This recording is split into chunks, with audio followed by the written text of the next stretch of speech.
This broken bobcat developed a bizarre passion for something you'd find in a grocery aisle.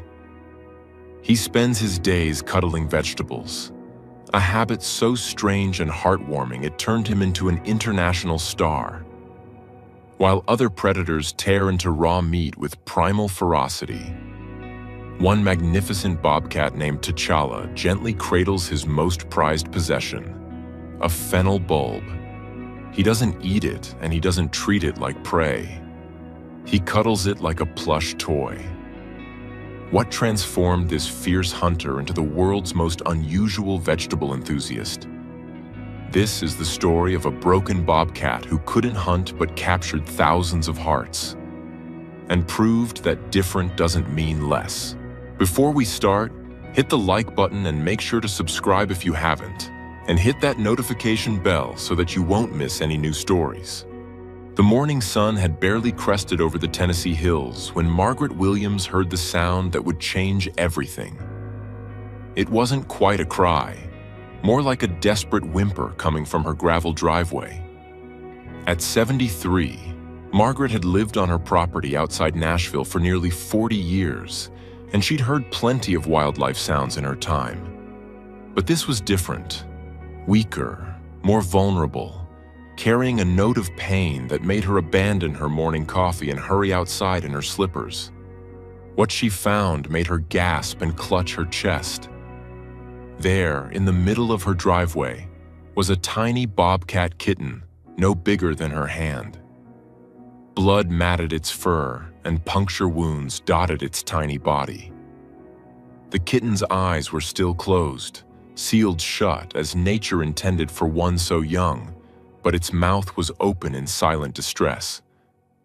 Margaret had seen enough Discovery Channel documentaries to recognize the telltale marks of a hawk attack.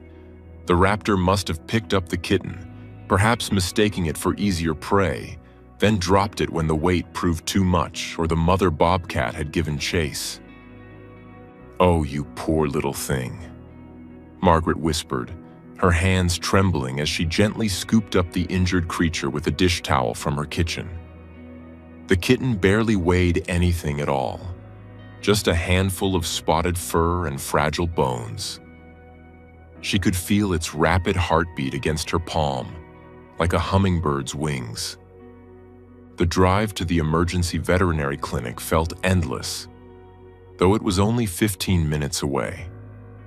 Margaret kept one hand on the wrapped kitten, feeling for the rise and fall of its tiny chest, whispering prayers and encouragement.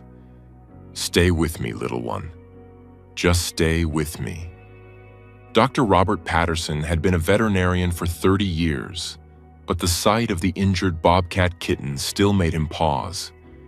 The wounds were severe, deep punctures from talons, possible internal injuries, and clear signs of trauma. As he worked to stabilize the tiny patient, he explained to Margaret that even if the kitten survived, its future was uncertain. "These wounds, they're going to leave lasting damage," Dr. Patterson said quietly, his experienced hands working with practiced precision. The neurological impact alone could affect his hunting instincts, his coordination. In the wild, a bobcat needs to be perfect to survive. Margaret watched through the observation window as the veterinary team worked their magic. She thought about all the nature documentaries she'd watched from her living room, safe and comfortable, never imagining she'd be part of such a story herself. When Dr. Patterson finally emerged hours later, exhausted but cautiously optimistic, he had news. "He's stable, but he needs specialized care. There's a wildlife rescue about an hour north for Fox Seke Wildlife Rescue. The director there, Juniper Russo, she specializes in predators. If anyone can help this little guy, it's her." The transfer happened that afternoon. Juniper Russo arrived in a van equipped with specialized carriers and medical equipment. At 35, she had dedicated the last 15 years of her life to wildlife rehabilitation, with a particular focus on predators that others often feared or misunderstood. Her facility, nestled in the rolling hills of northern Tennessee, housed everything from foxes to coyotes, each with their own story of survival. When Juniper first laid eyes on the Bobcat kitten, she saw both the challenge and the possibility. The wounds were healing, thanks to Dr. Patterson's excellent care, but she could already see the signs that worried her. The kitten's reflexes were off. His movements when he did stir were uncoordinated. Still, there was something about him, a spark of determination in the way he clung to life, that made her commit fully to his care.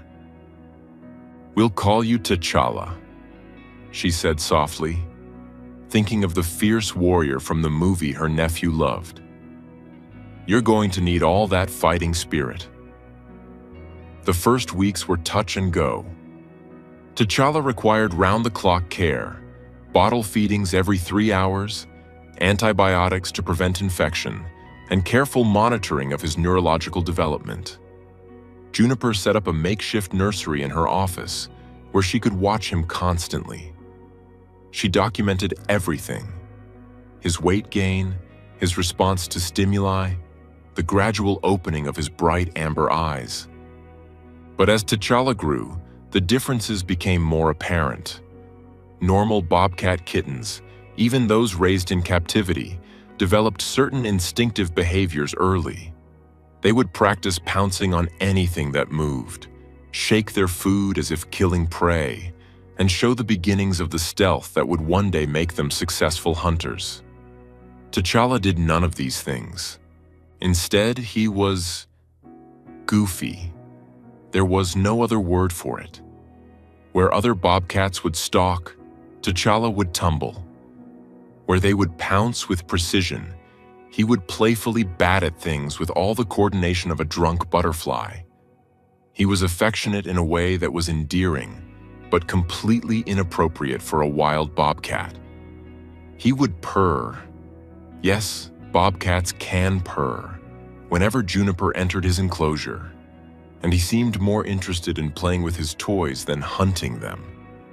The trauma affected his neurological development, Juniper explained to Margaret, who had become a regular visitor and donor to the rescue. The parts of his brain that should govern hunting instincts, prey drive, the very essence of what makes a bobcat a successful predator, they just didn't develop properly. It was a heartbreaking realization. The goal of any wildlife rehabilitation is always release, returning the animal to its natural habitat where it belongs. But T'Challa would never survive in the wild. He couldn't hunt, couldn't properly defend territory, and showed no fear of humans, which alone would be a death sentence in the wild. The decision to keep T'Challa as a permanent resident wasn't made lightly. Juniper consulted with veterinarians, other wildlife rehabilitators, and experts in bobcat behavior. Everyone agreed. T'Challa's best chance at a good life was at the rescue, where he could be safe, well-fed, and cared for while serving as an ambassador for his species. As T'Challa grew from a tiny kitten into a magnificent young bobcat, his personality became even more distinctive. He was playful and silly, often entertaining himself for hours with the simplest toys. He would chase his own tail with enthusiasm that would make a golden retriever proud. He loved water, which was unusual for a bobcat, and would splash in his pool with pure joy. But he was still very much a wild animal. He marked his territory with the pungent spray that reminded everyone he was not, and would never be, a house cat. He could be defensive about his food and toys, showing flashes of the predator he might have been. His enclosure had to be secure and robust, designed to contain an animal with incredible strength and agility, even if he didn't always use those gifts in typical bobcat fashion. It was on an ordinary Tuesday, about 18 months after T'Challa's rescue, that the vegetable incident occurred. Juniper was making her rounds, carrying a box of fresh produce donated by a local farmer for the rescue's omnivorous residents. T'Challa was lounging in his favorite spot, a raised platform where he could survey his kingdom, when something in the box caught his attention. He made a chirping sound, the kind bobcats make when they're interested in something, and pressed against the fence of his enclosure. Juniper laughed, thinking he was just being his usual curious self. "What? You want some vegetables, buddy? You're a carnivore, remember?" But T'Challa was insistent, reaching through the fence with his paw, trying to snag something from the box. On a whim, Juniper pulled out a fennel bulb, an odd white bulbous vegetable with a subtle licorice scent that most humans either loved or hated. She figured T'Challa would sniff it, realize it wasn't meat, and lose interest. Instead, something magical happened. T'Challa gently took the fennel bulb in his mouth, careful not to puncture it with his impressive canines. He carried it like a mother cat would carry a kitten, delicately and with purpose. He brought it to his favorite bed, a large dog bed that he'd claimed as his throne, and proceeded to cuddle with it. Not eat it, not play with it like prey. Cuddle with it. Juniper stood there, mouth agape, as T'Challa rubbed his face against the fennel, purring loudly.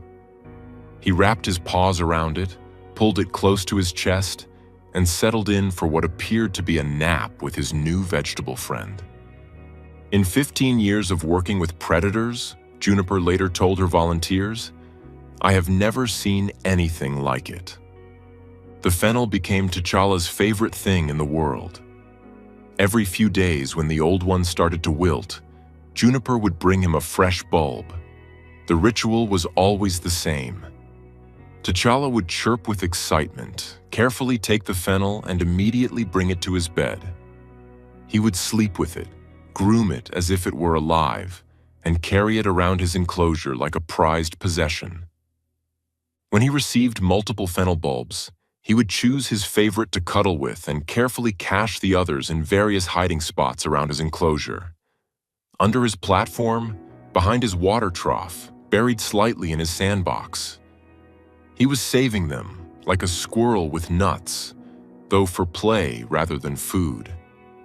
The volunteers and visitors to the rescue were endlessly charmed by T'Challa's vegetable obsession. Videos of him cuddling his fennel went viral on social media, with millions of people around the world falling in love with the unusual bobcat. Comments poured in from everywhere, expressing amazement and delight at this predator who preferred produce for companionship. But the story took an even more heartwarming turn when the posts reached a group of senior citizens at a retirement community in Nashville. Margaret Williams's community, in fact. Margaret had shared T'Challa's story with her friends, many of whom had followed his journey from that fateful morning in her driveway. "We should do something for him," suggested Eleanor Thompson, an 80-year-old retired teacher. "That bobcat brought us all together following his story. Let's give back." The retirement community organized what they called Fennel Fridays for T'Challa. Every Friday, they would pool their resources to purchase fresh, organic fennel from the local farmers market and have it delivered to the rescue. They even convinced the farmers market vendors to give them a bulk discount for their cause.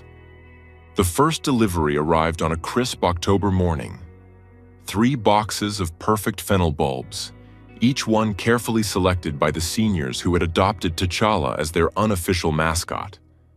Juniper was overwhelmed by the gesture, and T'Challa thought he'd won the lottery.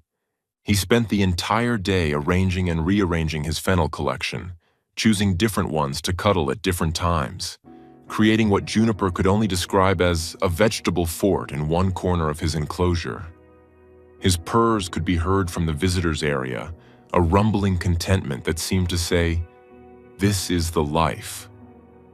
Margaret became a regular Friday visitor, always arriving with the fennel delivery. She would sit on the bench outside T'Challa's enclosure, watching him play with his vegetables, and think about the journey that had brought them both here. The tiny, broken kitten in her driveway had grown into this magnificent, albeit quirky, ambassador for wildlife conservation. "You know," she told Juniper one afternoon, as T'Challa performed what could only be described as an interpretive dance with a particularly large fennel bulb, "when I found him that morning, I thought I was saving him. But in a way, he saved us too." Juniper understood what she meant. T'Challa's story had brought together a community, raised awareness about wildlife rehabilitation, and shown thousands of people that every animal, even those who don't fit the typical mold, has value and deserves compassion. As the seasons changed, T'Challa's fame grew. School groups visited to learn about bobcats and wildlife conservation, always delighted by the sight of this fearsome predator snuggling with vegetables. Scientists came to study his unique neurological condition, hoping to better understand brain development in wild cats. Photographers captured his antics, creating a library of images that showed the softer side of a species often feared and misunderstood. But perhaps the most touching development came when For Fox's Sake Wildlife Rescue received a grant from a foundation specifically because of T'Challa's story. The money allowed them to build a new specialized enclosure for animals with neurological conditions. Animals who, like T'Challa, couldn't be released but could serve as ambassadors for their species. They called it the T'Challa Wing. Dr. Patterson, the veterinarian who had first treated T'Challa, visited for the dedication ceremony. He watched the now fully grown bobcat proudly carrying his latest fennel acquisition across his expanded enclosure and shook his head in wonder. "When I first saw him, I wasn't sure he'd make it through the night," he admitted to Juniper. "And now look at him. He's not just surviving, he's thriving in his own unique way." T'Challa had developed other quirks over time. He learned to talk to his favorite volunteers, making a variety of chirps, purrs, and gentle growls that seemed to convey different moods. He had a particular fondness for classical music, often positioning himself near the speakers when Juniper played Mozart during the quiet afternoon hours. He even developed a morning routine that involved a specific sequence of stretches, a dip in his pool, and then a careful inspection of his fennel collection. The relationship between T'Challa and his vegetables became a source of scientific interest as well. Animal behaviorists theorized that the fennel might provide a comfort similar to what a stuffed animal provides to a child, a transitional object that offered security and companionship. The texture, the smell, the size, all seemed to trigger something in T'Challa's altered neural pathways that brought him comfort and joy. One particularly memorable day, a little girl visiting with her kindergarten class asked Juniper why T'Challa liked vegetables so much when bobcats were supposed to eat meat. Juniper knelt down to the child's level and smiled. "Sometimes, what makes us different is what makes us special. T'Challa may not be like other bobcats, but he's perfect just the way he is. He teaches us that there's no one right way to be yourself." The little girl nodded solemnly, then pressed her small hand against the viewing glass. T'Challa, as if sensing the moment, came over and placed his paw against the glass on the other side, his fennel tucked securely under his other arm. The photograph of that moment, captured by the teacher, would later become the signature image for the rescue's educational programs. As T'Challa entered his third year at the rescue, his story had touched thousands of lives. Margaret Williams, now 76, had become the unofficial historian of T'Challa's journey, keeping a scrapbook of newspaper articles, printed social media posts, and photographs. She often reflected on that morning when she'd found him, how close he'd come to death, and how his survival had created ripples of positive change she never could have imagined. The Fennel Fridays tradition had expanded beyond the retirement community. Local schools held fundraisers, with kids selling handmade bobcat crafts to buy fennel. A local restaurant added a T'Challa special to their menu, a fennel-infused dish where proceeds went to the rescue. Even a local brewery created a limited edition Bobcat's Garden beer with fennel notes in honor of their unusual local celebrity. But for all his fame and the joy he brought to others, T'Challa remained blissfully unaware of his celebrity status. To him, life was simple. He had a safe home, plenty of food, humans who cared for him, and most importantly, an endless supply of his beloved fennel. He would spend his days lounging in the sun, playing in his pool and cuddling with his vegetables, living proof that sometimes the most broken things can be put back together in the most unexpected and beautiful ways. Juniper often stood at his enclosure in the quiet evening hours, after all the visitors had gone home, watching T'Challa settle in for the night with his chosen fennel companion. She thought about all the bobcats she'd successfully released back to the wild over the years, a success she was proud of. But T'Challa had taught her something different, that success wasn't always about returning to what was expected. Sometimes, success was about finding where you belonged, even if that place was nothing like what nature had originally intended. "You're not the bobcat you were supposed to be," she would tell him softly as he purred and kneaded his bed, Fennel clutched close. "But you're exactly the bobcat the world needed." And in his enclosure, surrounded by his vegetable treasures, T'Challa would purr his agreement, a sound that seemed to say that sometimes the best stories are the ones that take unexpected turns.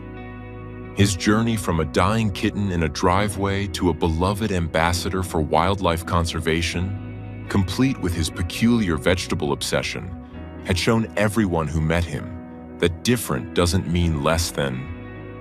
It just means different. And sometimes, different is exactly what the world needs to remind us all of the infinite ways that love, healing, and happiness can manifest. The sun would set over the Tennessee hills, painting the sky in shades of orange and pink, and T'Challa would curl up tighter around his fennel, content in his unusual but perfect life. In the distance, Margaret Williams would be sitting in her living room, looking through her scrapbook and smiling at how one small act of compassion on a morning that seemed like any other had created a story that would be told for years to come. A story of a bobcat who loved vegetables, and in doing so, taught everyone about the unexpected ways that healing happens and love manifests in this beautiful, complex world.